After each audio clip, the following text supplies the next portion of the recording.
La République du Congo progresse vers la mise en conformité avec ses obligations internationales en matière de lutte contre les stupéfiants et les substances psychotropes.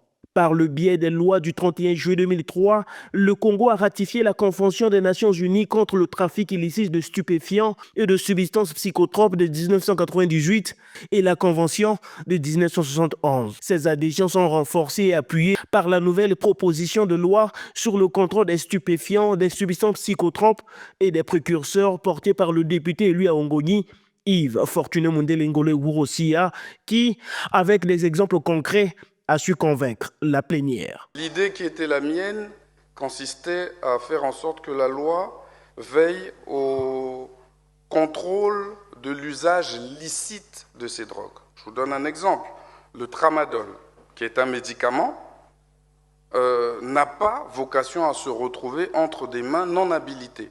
Et à ce moment-là, c'est l'usage illicite qui nécessite une lutte de la part des services compétents. Cette loi, il faut le préciser, vient également renforcer les actions des forces de sécurité congolaises dans le cadre de la lutte contre le phénomène de gangstérisme urbain appelé bébé noir. Phénomène amplifié par la consommation excessive de stupéfiants et de substances psychotropes par ces jeunes.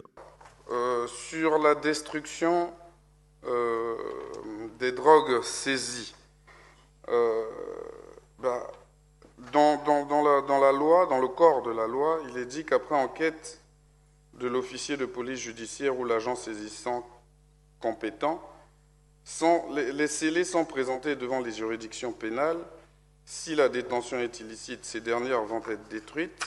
Donc il y a la destruction des saisies lorsque c'est dans le cadre illicite. Mais si leur détention est licite, avec autorisation ou licence mentionnée en amont, donc notamment par le ministre en charge de la Santé, ces dernières vont être remises à leurs propriétaires ou aux autorités compétentes, suivant la procédure qui est fixée par la loi. Une proposition de loi adoptée avec amendement et acclamation pour l'Assemblée nationale en première lecture.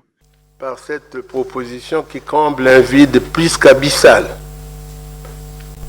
Et je veux faire ce que je ne fais pas, je veux demander à la plénière d'applaudir très fort.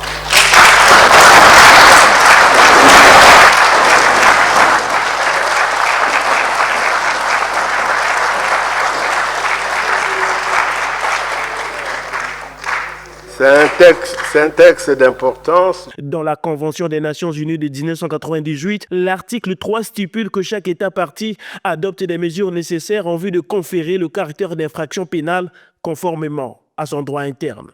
Cette proposition de loi vient donc ainsi combler le vide législatif dans ce domaine et à encadrer l'utilisation de certaines substances dont le manque de contrôle pose un véritable problème de santé publique et de sécurité. Nous avons travaillé sur la proposition de loi relative au contrôle des drogues, substances psychotropes et des précurseurs parce qu'il y avait un vide juridique. Il est question de mieux encadrer l'usage licite. Comment ?